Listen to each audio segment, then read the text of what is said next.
Exercise 1.1 start करते हैं। तो देखो पहला क्वेश्चन क्या कह रहा है, इज जीरो ही rational number, can you write in p by q form where p and q are integer and q not equal zero.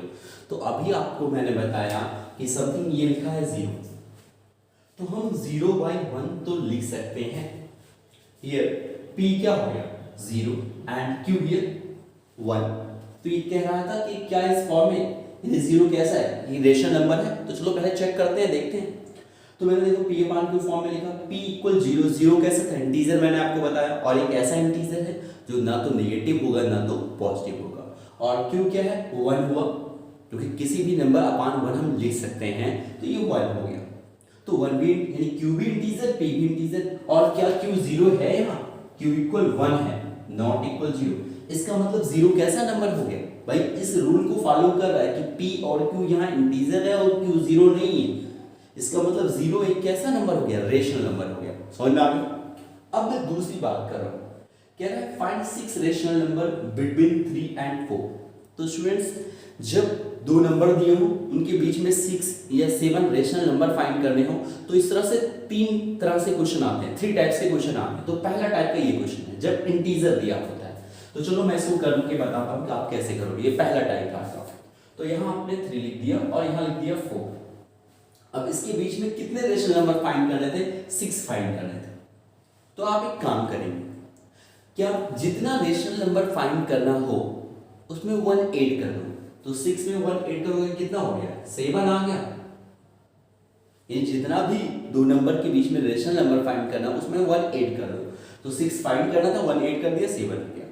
आप क्या करोगे, ये जो पहला नंबर है उसको न्यूमरेटर और उसके डिनोमिनेटर में 7 से मल्टीप्लाई करेंगे। 7 कहां से आया था, समझ में आ गया, ये था 4। तो इसको भी वही काम करेंगे कि जो 7 हमें मिला है उसे न्यूमरेटर और डिनोमिनेटर में मल्टीप्लाई करेंगे। अब देखो 3 को 3/1 लिख सकते हैं, 4 को 4/1 लिख सकते हैं। तो ये p अपान q का फॉर्मेट हो गया। p अपान q वाले नंबर को जब हम मल्टीप्लाई करते हैं तो न्यूमरेटर न्यूमरेटर से मल्टीप्लाई करते हैं, डिनोमिनेटर को डिनोमिनेटर से। तो 7 3 से क्या हो गया, 21/7, और यहाँ 7 4 से 28/7। अब देखो डिनोमिनेटर दोनों का सेम है, कितने रेशनल नंबर लिखने थे, 6। तो बस अब लिखो 6 रेशनल नंबर बिटवीन, ये किसको मैंने कन्वर्ट किया है, 3 को तो कन्वर्ट किया है, बिटवीन 3 and 4, और ये किसको कन्वर्ट किया है, 4 को। तो इसके बीच में 6 तुम्हें लिखने थे, तो 21/7 तो लिख नहीं सकते। नेक्स्ट क्या लिखोगे, 22/7, 23/7, 24/7, 25/7 and 26/7 and 27/7। काउंट करो कितने हो गए, 1 2 3 4 5 6। ठीक है। अब सपोज कर लो कि मान लो 8 फाइंड करने होते, इनके बीच में कितने नंबर फाइंड करने होते, 8। तो यहाँ 8 + 1 9 करते, यहाँ 9 से 9 से मल्टीप्लाई करते, यहाँ भी 9 9 से मल्टीप्लाई करते, उसके बाद सेम ऐसे लिख लेते। आपको मैंने बताया कि 3 टाइप के क्वेश्चंस होते हैं, find 2 rational number between this. तो पहला टाइप बता दिया जब इंटीजर होता है। दूसरा देखो क्या है, question number 3, find 5 rational number between 3/5 and 4/5। It means इस टाइप का जब दिया होता है जिसके डिनोमिनेटर सेम होते हैं, तब हम क्या करते हैं, सेम वही रूल जैसे इंटीजर दिया था 3 and 4 के बीच में 6 रेशनल नंबर फाइंड करने थे, सेम ऐसे हम यहाँ भी काम वही करते हैं। तो चलो इनके बीच में पहले इनको ऐसे लिख लो, 3/5 and 4/5। कितने रेशनल नंबर फाइंड करने थे, 5। डिनोमिनेटर सेम है, तब यही फॉलो करोगे। तो 5 रेशनल नंबर फाइंड करने थे, तो 5 + 1 करो, यानी कितना आ गया, 6। अब आप क्या करोगे, 6 यानी 3/5 को 6/6 से मल्टीप्लाई करोगे, 4/5 को 6/6 से मल्टीप्लाई करोगे। तो देखो ये क्या गया, 6 3 18/30, यहाँ क्या हो गया, 24/30। तो ये जो 18/30 मैंने कन्वर्ट किया है, किसको कन्वर्ट किया है, 3/5 को, और 24/30 किसको कन्वर्ट किया है, 4/5 को। कितने रेशनल नंबर लिखने थे, 5। तो मैंने कहा 5 रेशनल नंबर बिटवीन 3/5 and 4/5। 5। तो देखो पहला रेशनल नंबर क्या लिखोगे आप? पहला रेशनल नंबर 18/30 तो लिख नहीं सकते क्योंकि 3/5 को ही कन्वर्ट किया है, तो लिखो 19/30, फिर 19/30, फिर 20/30, 21/30, 22/30 एंड 23/30। अब तो समझ में आ गया, ये दूसरा मेथड हो गया। तो दो टाइप का आपको बता दिया।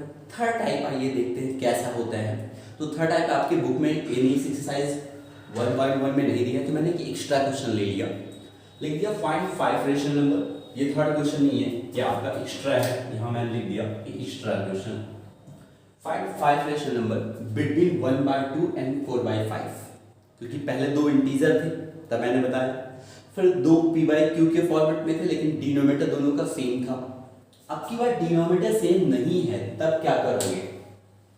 तो क्या डायरेक्ट 5 पता करना था तो 5 + 1 6 8 करके कर दोगे? नहीं, ऐसा नहीं करोगे। सबसे पहले आप डिनोमिनेटर को सेम करोगे। तो यहाँ मैंने ऐसे लिख दिया 1/2 और यहाँ लिख दिया 4/5। डिनोमिनेटर यहाँ 5 है, यहाँ 2, तो उसका पहले एलसीएम ले लो। तो 2 और 5 का एलसीएम लोगे तो क्या आएगा? 10 आ जाएगा। 5 1 5 2 क्या आ गया? 10। इसका मतलब डिनोमिनेटर मुझे 10 बनाना है, तो पहले डिनोमिनेटर को सेम करने के लिए क्या करोगे? यहाँ आप 5 न्यूमरेटर और डिनोमिनेटर में मल्टीप्लाई करोगे, दोनों में करोगे, और यहाँ किससे करोगे? 2 से आप करोगे। तो यहाँ क्या मिल गया आपको? 5/10 आ गया, और यहाँ क्या मिल गया? 8/10 आ गया। अब देखो ये हो गया 8/10 और ये हो गया 5/10। क्या अब डिनोमिनेटर दोनों के सेम हो गए? यस, हो गया। तो अब वैसे अगर लिख सकते हो तो लिख दो, नहीं लिख सकते तो देखो कितने रेशनल नंबर फाइंड करने थे? 5। तो दोनों के बीच में 5 रेशनल नंबर फाइंड करने तो 5 + 1 कर दो, यानी 6 आ गया। तो 6 से यानी 6 कैसे आया समझ में आ गया? 5 पता करने थे, तो 5 + 1 6। तो हमने क्या किया? 5/10 लिखा और इसको 6/6 से मल्टीप्लाई कर दिया। इसे भी आप लिखोगे 8/10 और 6/6 से मल्टीप्लाई कर दोगे। तो यहाँ आ गया 5 6 30/60। यहाँ आएगा 48/60।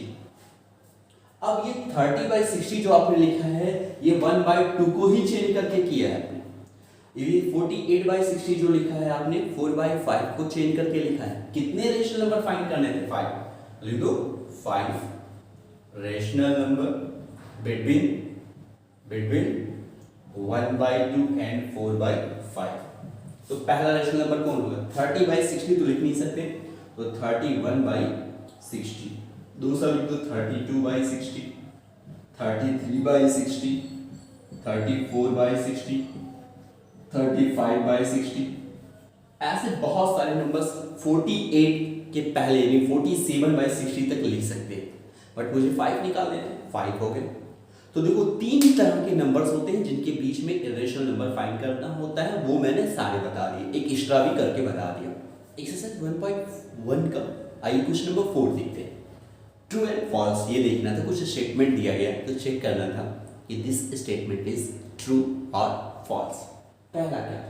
Every natural number is a whole number. तो यस, क्योंकि जब आपको मैंने बताया था कि होल नंबर को W से डिनोट करते हैं और होल नंबर में क्या क्या होता है? All natural number and all natural number plus 0। तो भाई आल नेचुरल नंबर तो होल नंबर हो ही गए, तो वही तो कह रहा है every natural number is a whole number, this true. लेकिन यही अगर कहता कि every whole number is natural number तो फॉल्स हो जाता। क्यों? क्योंकि 0 होल नंबर है लेकिन नेचुरल नंबर है नहीं, तो ये क्या है? नेचुरल नंबर तो हमेशा होल नंबर होगा, तो दिस ट्रू। दूसरा बात करते हैं, कह रहा था every integer is a whole number. No. क्यों? क्योंकि भाई इंटीजर जब आप लिखते थे तो उसमें क्या आता था? n प्लस मतलब आल नेचुरल नंबर, फिर आप 0 लिखते थे, फिर उसमें n निगेटिव मतलब नेचुरल नंबर के साथ निगेटिव साइन होता था। तो होल नंबर तो सिर्फ यही होता है, यानी आल पॉजिटिव काउंटिंग नंबर एंड 0, इसी को होल नंबर कहते हैं। तो ये क्वेश्चन कह रहा था कि सारे क्या इंटीजर होल नंबर होते हैं? नहीं होता। जहां निगेटिव नेचुरल नंबर आ गया वो होल नंबर नहीं है, तो ये क्या हो गया? ये हो गया फॉल्स। अब इसकी बात करते हैं। Every rational number is a whole number.